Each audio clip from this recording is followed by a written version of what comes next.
प्रिय मित्रों, जय गुरुदेव। आप सबका बहुत बहुत स्वागत है। जितने भी लोग मुझे सुन पा रहे हैं, कृपया ध्यानपूर्वक सुनिएगा और आपको अच्छा लगे तो दूसरे लोगों को भी सुनाइएगा और YouTube की तरफ भी मूव करिएगा, क्योंकि मैं थोड़े बड़े सत्संग वहां पे लेके जा रहा हूं अब। और अपने मित्रों तक जरूर इनको भेजिएगा, हो सकता है किसी की समझ में आ जाए। एक बार स्वामी जी महाराज से उनके दर्शन दीदार हम लोग कर रहे थे, तो वहीं पे किसी ने पूछ लिया कि गुरुजी, लोग सत्संग के बारे में जब हम बात करते हैं तो लोग कहते हैं कि सत्संग में जाते हैं तो संत महात्मा डराते हैं। स्वामी जी महाराज ने कहा कि देखो, सत्संग दो प्रकार के होते हैं, एक बाह्य सत्संग होता है और एक आंतरिक सत्संग होता है। जो डराने का काम करते हैं कि सब मर जाएगा, सब नष्ट हो जाएगा, सब ये हो जाएगा, वैसा हो जाएगा, ये हो जाएगा, तमाम तरह के आप सोशल मीडिया पे भी सुनते होंगे। संत सतगुरु कभी ये बात नहीं बोलते। संत सतगुरु हमेशा एक ही बात बोलते हैं, अगर गुरु के दरबार में आप पहुंच गए तो आपकी हर तरह से रक्षा होती है। और आंतरिक सत्संग जो है वो एक कॉलेज है आंतरिक सत्संग का, और सतगुरु उसके मालिक है। जो भी वो चाहते हैं वही होता है, अगर आप आंतरिक सत्संग से जुड़े हुए हैं, जहां पे नाम को प्रेम से जोड़ा जाता। और सत्संग के द्वारा लोगों को जब नाम प्रेम से जुड़ जाता है तो सत्संग के द्वारा उनको तरासा जाता। और जब वो सत्संग को समझने लगते हैं तो सतगुरु का सत्संग बहुत बड़ा तीर्थ होता। वहां पे आपकी सारी तृप्ति हो जाती है। काम, क्रोध, लोभ, मोह, अहंकार, माया और मन, ये सब आपके कंट्रोल में हो जाते हैं और आप सच्चे हृदय से प्रेम पूर्वक उसकी याद में आंसू बहाते हो, जो हमारा पिता है, यानी जो खुद सतगुरु हैं, जिन्होंने ये पूरी कायनात रची है। हम उसके दरबार में हाजिरी लगा देते हैं और डेली का आना जाना करते हैं।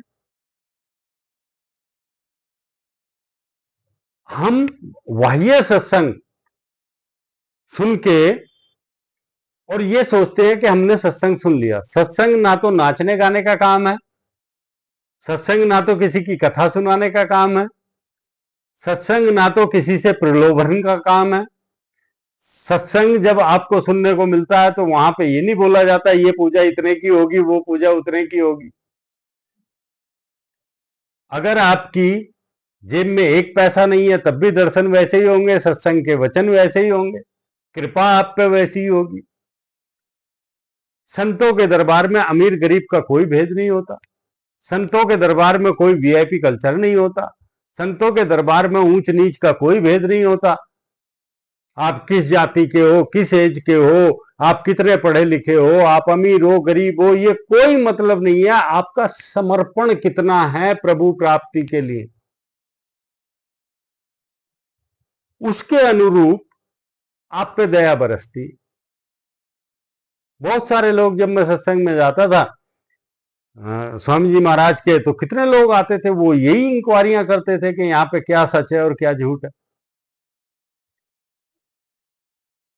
कभी कोई ये देखने जाता था कि यहाँ पे क्या क्या तरीके अपनाए जाते हैं, क्या बोला जाता है।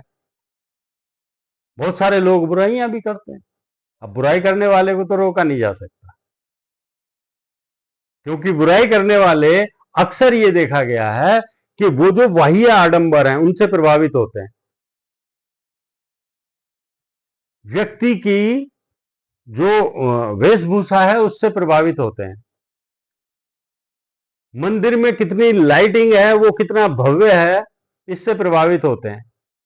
शब्द क्या मिला वहां पे, नाम का दान मिला या नहीं मिला, उस पे ध्यान भजन सुमरन करने का तरीका मिला या नहीं मिला, अंतर में उनकी दया मुझे महसूस होती है या नहीं होती, मेरे काम में, मेरे परिवार में उनकी दया का लोगों को अनुभव हो रहा है या नहीं हो रहा है, ये कोई नहीं देखता। इसीलिए ज्यादातर लोग जो चमक धमक के अनुरागी होते हैं वो संत के दरबार से हमेशा खाली लौटते हैं। इसीलिए कहते हैं कि बिन हरि की कृपा के संत सतगुरु के दर्शन नहीं होते। और दर्शन हो भी गए अगर आपको रास्ते चलते या कहीं पे सत्संग हो रहा, आप वहां पे रुक गए थोड़ी देर, तो आपको मिलेगा कुछ नहीं। यही संत महात्माओं की विशेषता है, क्योंकि वो हर चीज देखते हैं, हर चीज उनकी बनाई हुई है, वो पूरी कायनात के मालिक होते हैं। गुरु नानक देव जी ने जो बोला वो पत्थर की लकीर हो गई, गुरु अमरदास जी ने जो बोला पत्थर की लकीर हो गई, गुरु रैदास जी ने जो बोला पत्थर की लकीर हो गई, गुरु कबीर साहब ने जो बोला पत्थर की लकीर हो गई। यानी गुरुओं की बोली हुई वाणी को कोई काट नहीं सकता।